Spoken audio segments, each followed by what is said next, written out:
Isaac, I don't know how much OSU tape you've watched yet, and I know these aren't necessarily the guys you're watching, but guys like Frankie and Daniel and Herc, who were asked to sort of do something differently last week than they had been doing, how did they hold up? How did they handle that situation? They did well. They did really well. I think it comes down to communication and just getting guys where they need to be.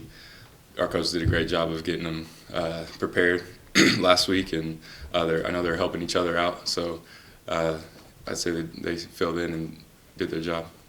With Shalom sort of assuming a more nickel role as opposed to that safety role, is he still doing a lot of the communication? Is he calling the plays? Is Robert taking that over?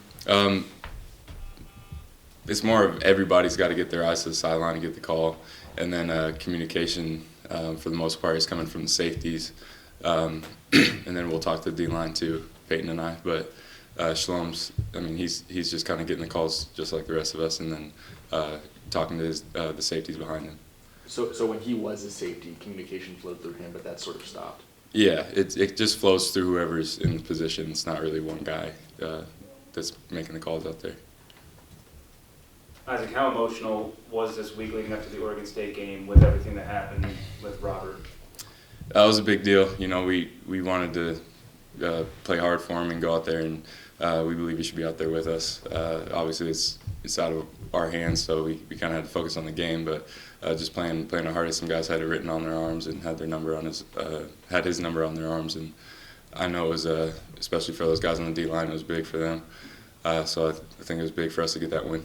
Yeah, and from an on-the-field standpoint, how tough is it to now play with him without him on that D line? How much does that change things in your end?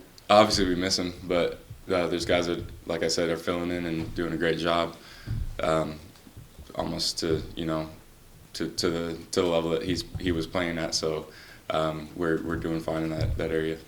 What was the reason, if you can pinpoint anything, for that sluggish start to the game? Was it just something where you guys had to figure out your new roles here, or was it just simply we're not ready to match the intensity? It was just little things, honestly. I think it kind of looked a lot worse than it was. It was one guy out of place on one play. They hit that trick play, and then one guy out of place on another play, and that turned into 21 points for them. And then so it was just kind of these small things that we haven't been really doing as far as being out of place recently. So we just got those fixed, and we're able to kind of gather ourselves and come out in the second half and put it on them. Have you been able to look at any film on Arizona yet? Obviously, the quarterback position there, they have athletic quarterbacks who can be mobile as well as throw the ball. Sometimes maybe even run the ball more than they throw it. Right. Yeah. They have past few years they've been using really athletic quarterbacks back there, and so that's something we're going to have to prepare for. I think we've faced some pretty athletic quarterbacks so far this year, so I think that's something we'll be focusing on and doing well this week. Is it even more challenging not knowing if you're going to get Solomon or Dawkins trying to prepare for two different guys and kind of two different styles? No, we've had 3 games now where we don't really know who's going to show up at quarterback, but I'd say we're not really focused on one guy at all. So we're focused on doing our thing and going out there and playing downhill football. I feel like I say that every time I'm up here, but that's our brand of football, and that's all we're focused on. We know Leach has the penchant for going for it on fourth down, but as a defense, do you guys kind of like that? If the offense doesn't get it, we can go out there and prove that and justify him going for it and stopping the other team? Yeah, definitely. We're always excited to get on the field. There's kind of a feeling around football, I think, that it's like, well, if your defense is on the field, then it's bad. But that's what we want to do. We want to go out there and we can control the game from the defensive standpoint just as well as an offense can. So that's what we believe, at least, and so we go out there looking forward to it if those fourth downs don't work out. You talked about the slow start against Oregon State, but the way you guys came back and the fact that you came back from down 21-0, is it a confidence builder that you hope to not have to do that, but at least you can? Yeah, definitely. It's just, we say it's 0-0. Coming in at halftime, we say that when we're winning games. So we got to say it when we're losing games too. So we got to come out and, like I said, it was just such small things that we had to fix, and then come out with that intensity and just knowing that and just staying positive, I think, and encouraging each other and just getting back to our game. Sort of the other side of the ball, but you mentioned, with the Pac-12 right now, half the time you don't know who's starting at quarterback. You guys know who's starting. How much of role has he played in your success, Luke? Luke's been huge. He's the leader that I think this program has needed. And he's just a gritty dude. He's tough. He gets banged up, and he still goes out there and balls out for us. So he's a tough leader and a guy I look up to as a friend and a teammate. He seemed a little riled by that Bleacher Report thing. Actually, I don't know what. Okay, I was just going to ask if you happened to see his reaction. No, I don't even know what you're. Bleacher Report says he's leaving for the NFL after the season. He's not. I mean, you know him personally, obviously, Yeah. really well. I mean, what kind of guy is he, just in terms of, he always tells us, like, when we get a time of meetings, he seems to really be that kind of guy, though, that doesn't let the noise in. Is that true? Yeah, I mean, he doesn't. None of us are focused on the noise. People can say whatever they want. People can put a number by our name, and it doesn't change anything about how we're going to play. It doesn't affect anything that's going on in that meeting room or on our practice field and in our huddle. And so we know we don't listen to any of that. Is it surprising to hear that there was a report today about him supposedly getting ready to declare for the draft after being with him obviously all the time? And I wouldn't say it's surprising, but people are obviously, once he's been playing well, obviously, so I think it makes sense that they're saying that. But like I said, we're not focused on that. He's not focused on any of that. He's just focused on beating Arizona. Any questions on the line for Isaac Dotson? Hey Isaac, it's Steph Lowe. When you look at Darian Moulton, just how has he developed in that secondary since he got here last year and kind of took a starting role as a freshman? I think he's done an incredible job ever since he got here.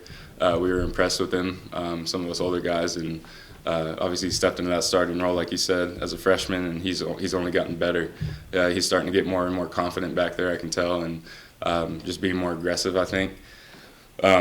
And it's really helping us out, and it makes our jobs easier, closer to the line of scrimmage when they're locking them down back there. When he first got on campus, is there, I guess, when you guys are watching the new kids, could you tell that he might be someone who would contribute quickly and contribute immediately, or is it hard to kind of look at people off the bat and figure that out? It's hard in the summer because we're just doing 7-on-7 and no pads or anything. That's when you really learn about guys, when the pads come on. But Darian, obviously when he got here, we could tell by his speed and his break on the ball that he was an athletic dude and he could probably get on the field early. But like I said, it wasn't until the fall camp when the pads come on that you really know. Okay, thank you. Mm-hmm. Anything else on the line for Isaac? Okay, and back in the room. Isaac, what does it mean that you have 6 wins in the season, yet we're up here not even talking about the bowl game and you guys going to back-to-back bowl games? What is this progress from where you entered the program to now where you guys are at? It's cool. It's night and day from when I got here, I'd say, and only getting better. But right now we're 0-0, and we got to win this week against Arizona. What does it mean to you as being a part of this program for so long and being a part of change and obviously positive change to affect the program so much? It's big. It's cool. We got that core group of guys kind of that have been since I got here. That was kind of Leach's first recruiting class that was stuck it out, and it's just big to see how just sticking it out and the perseverance that we've had through everything, has been awesome, and it's working out for us. So we just got to keep it going. Kind of going with that, do you guys notice you're starting to get everyone's best shot? You're undefeated in conference. Yeah, everybody's going to give us their best shot every game is what we're assuming. So we're preparing for that every week. But do you feel like you're losing a little bit of that underdog role and being a favorite now when you step onto the field, because it hasn't been that way? I can't really tell. We got to step on the field with a chip on our shoulder no matter what, and we can't play like we kind of overlooked. We started a little slow, like you said last week. I think some of it was overlooking an opponent.